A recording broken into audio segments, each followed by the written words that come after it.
Hey everybody, author Barbara Hinsky here for Barb's Buzz. I'm sitting here in my little writer's alcove where I had my photo taken that I'm using for the promo for this Barb's Buzz thing. So I thought I'd sit here.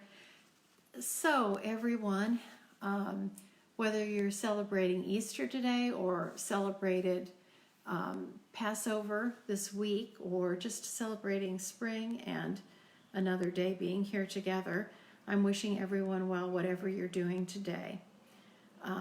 It's been quite the 2 weeks since we've been together again. I feel like I'm finally settling in. I'm sleeping better, not waking up in the middle of the night. You know, as a child, I think I probably suffered from anxiety disorders, although back in the 50s we didn't know anything about that. Didn't know how to label it, but I was always a worrier, and that is followed me most of my life, all my life. But I think as an adult, hey Nancy, I'm better able to cope with that. And so maybe those coping skills that have been hard fought and hard won are paying off now. So I'm leveling in. And so some of the things, I've made myself notes, things I've been working on, I am very pleased to say that I've had a very productive book week for the past 2 weeks. So the Final Circuit, Deadly Parcel, and Deadly Parcel, which are the two murder mysteries, are certainly on track for on-time publication this summer, one early summer, maybe June and August, and I might even be able to bump those up a little bit. Guiding Emily is coming along very well, and I will get that published in the first half of the year. So I've spent quite a bit of time in the last 2 weeks doing various activities on those. Good news on that is that Lisa Coleman is better, and although the initial test result was negative for COVID, now they think that that she did indeed have COVID. She and Ben both, and they both recovered.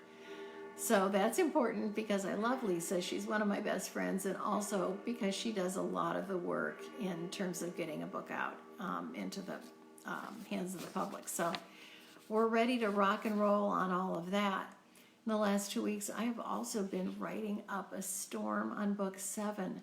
I have found it very comforting, hey Judy, to be back in the land of Westbury with those people, those gentle people. It'll be interesting when this book is done to see if the current climate has influenced the writing.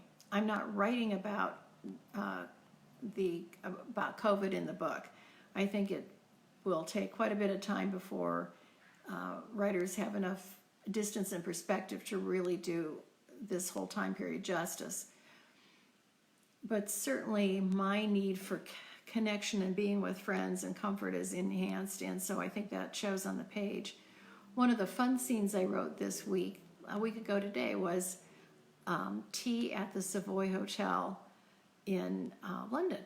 I went to tea there in the 80s, so a long time ago, but I spent a couple of hours happily researching tea rooms in London and looking at pictures of beautiful food and beautiful hotel silver and place settings, and it was gorgeous. It was fun to research, and it was a fun scene to write. So we'll see how all of that works out, but nonetheless, book 7, and I'm at the halfway point. Can hardly believe that. I just started it, and I've already written half of it. That's been helpful to me to know how quickly I can write when I'm just going about it in a normal fashion, unlike when I was working full-time practicing law and then was scraping together every available spare moment to write. It was effective, but it wasn't very pleasant. This has been pleasant, and it's streaming along. So that's where we're at on book 7. Lisa and I talked on Friday, and she, of course, has all kinds of good ideas. So she suggested 2 things that she's going to work on this next week. She's going to prepare a map of Westbury,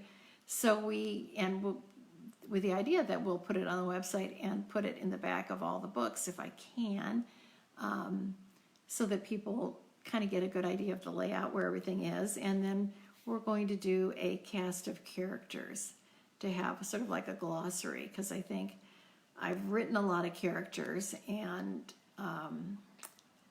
you'd think I wrote the books, I should remember. Well, you'd think wrong. I don't always remember, and I'm sure the readers don't either, so we'll try and give you some help there. I'm going to take a look and see who all's here. Hey, Jacqueline and Linda and Shelley. Glad everybody's here. I know it's a busy day. I'm going to turn this a little bit so you can see. That's my son when he was 3, maybe 2.5 or 3, and our dog at the time, Colleen. She was an Aussie Shepherd something else mix. It was just such a sweet dog, so I love that picture.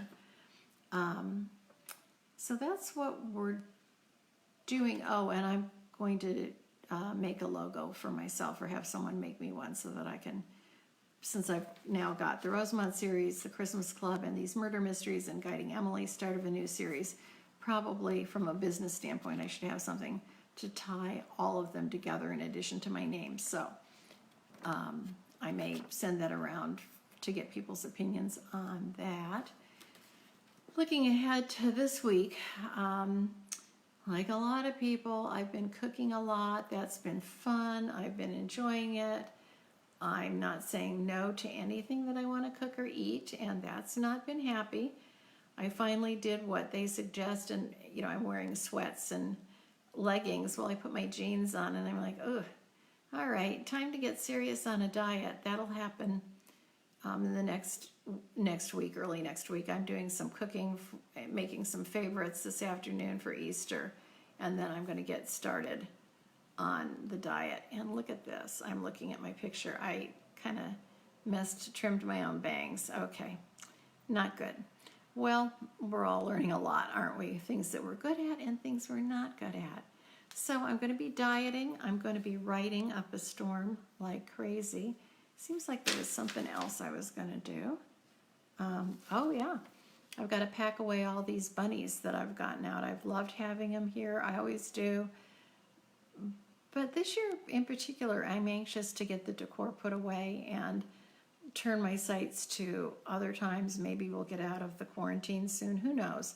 But I've got my mask and my gloves, and we're being very compliant. The last thing I want to do is go out there and make someone else sick, or bring something home for myself or my husband that we don't need or want. So whatever you're doing, I hope your supply chain is full, your families are healthy, that you're happy and starting to embrace some of these new habits that I think we're all finding we're embracing and incorporating, and maybe they're good things. Maybe we'll keep them going once we're back up and running again. But please know I'm grateful and thankful for all of you, and wishing you the best. Take care, everybody.